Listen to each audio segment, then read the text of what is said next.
Hi everyone, welcome to my channel. My name is Anuluapo Ruth. You can call me Anu Ruth, and you're welcome to my channel. I wanted to talk about something that is very important to me, and that is storytelling. Right since right from when I was a child, I've loved writing stories. I've loved telling stories. Growing up in Nigeria as a little girl, I loved to act out, just imaginative play with my sister, my cousins when they visited. So, storytelling has always been something that my heart has been fond of and drawn towards. But for a little while, I left it alone.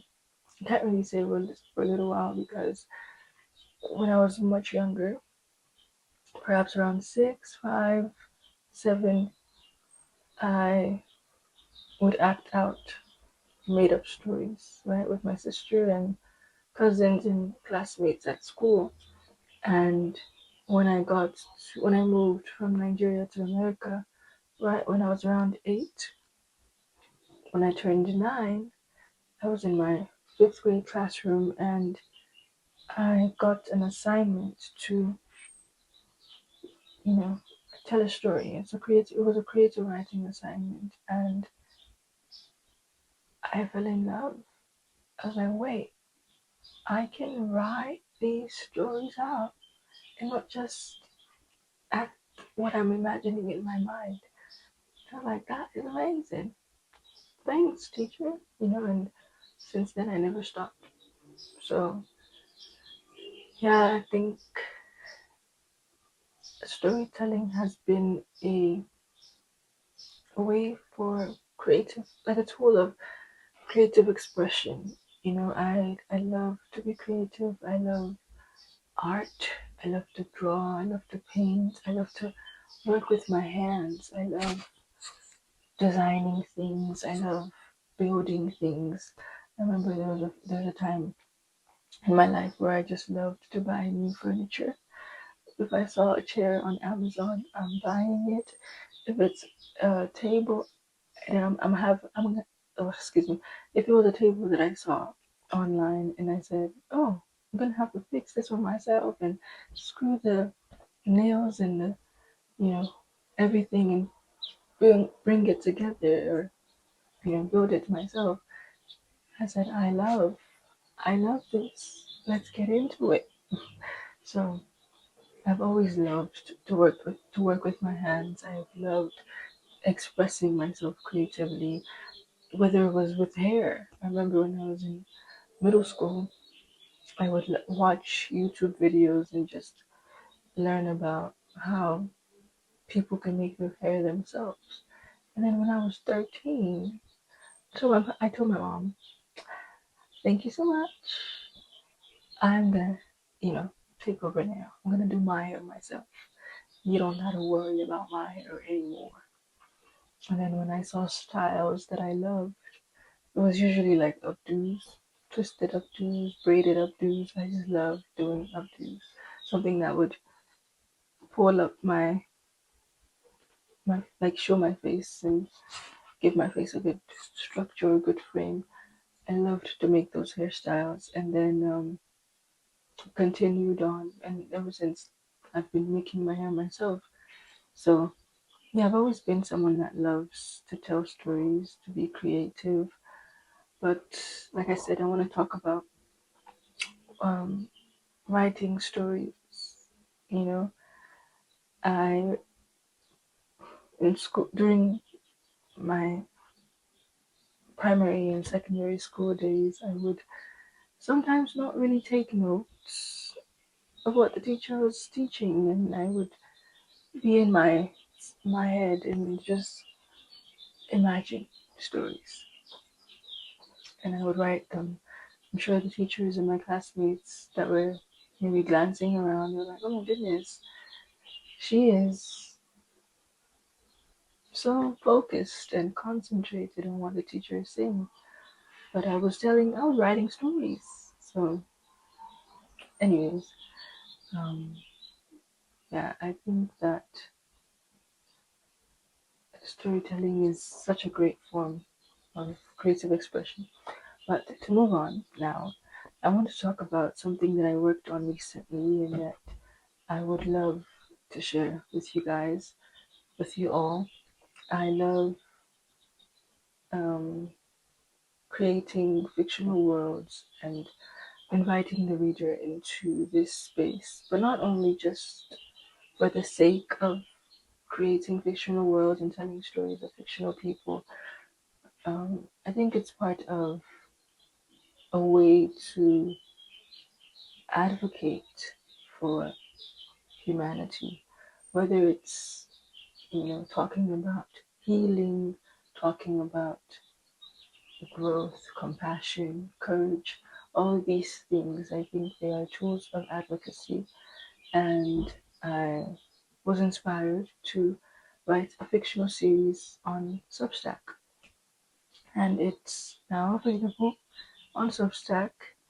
It's titled Juxtaposed, and I would love for you to, if you're seeing this and you love to read fictional stories, you love to just read about the lives of, yes, they're fictional, but they're, I write realistic fiction, so literary fiction.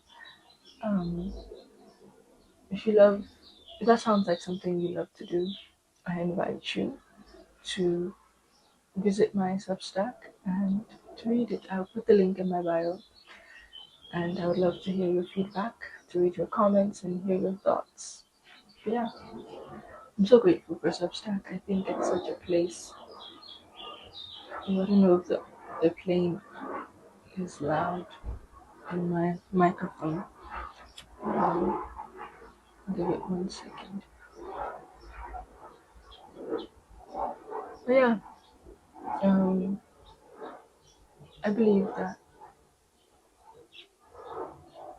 it's important to tell stories. It is very important to tell stories. We have to, you know, you have to tell stories. I think one thing that I loved to do growing up was to listen to the elders in my family, the elders in my life, to tell me stories, whether it was about themselves or fictional stories. I just loved it. It was soothing. It was calming. It was a form of therapy. I just loved it. It was it. I don't think I even asked a lot of questions. I was just like taking in, taking everything in. Just listening to it and gleaning, the lessons that I needed from them. Yeah, as I was saying, I wrote a series and I shared it on Substack. There's about 4 parts of the series that are available now, and I think it's about 12 episodes. Yeah, just to tell you a bit about the story, Juxtaposed is a fictional series. It follows the journey of a young girl.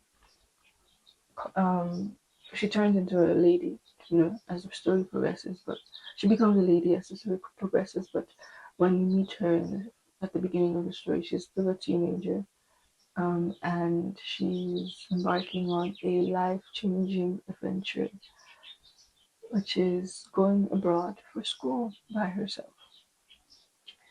She's been in Nigeria for all of her life, and the opportunity to go and study at Oxford University comes to her.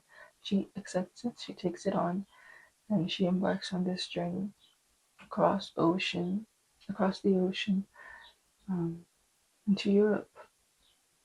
And, you know, for her, in her naive mind, she believes that, oh, yes, she's going to leave all the pain and leave all the negative experiences that she's had in life behind, and move ahead into this new land, this new territory filled with many, many opportunities.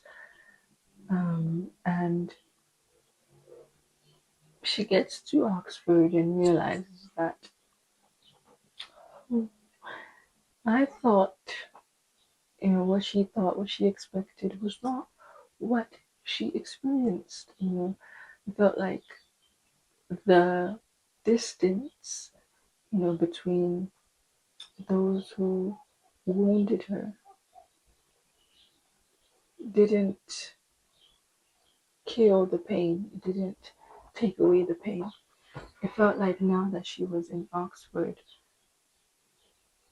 the pain was rising up and showing itself even in her interactions with people and her emotional state. And so she realizes that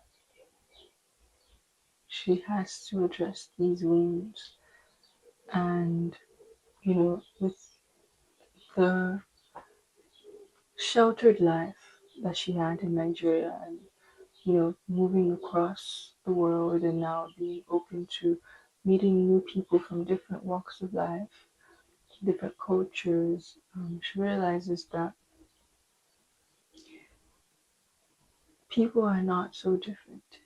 Her relationship and friendship with a particular student in Oxford shows her that, yes, you might meet people that are from different cultures, different nations of the world, but every single human being has a story.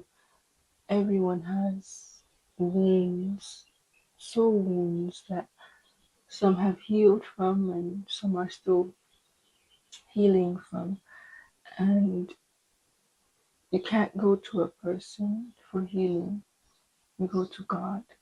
So the Juxtaposed, the fictional series, tells a story of people, their juxtaposed healing journeys, and how, though it differs, it is still the same. So thank you for watching. I just wanted to share a bit about the story, and I hope that you'll visit my Substack and read the fictional series and share with your friends, your loved ones.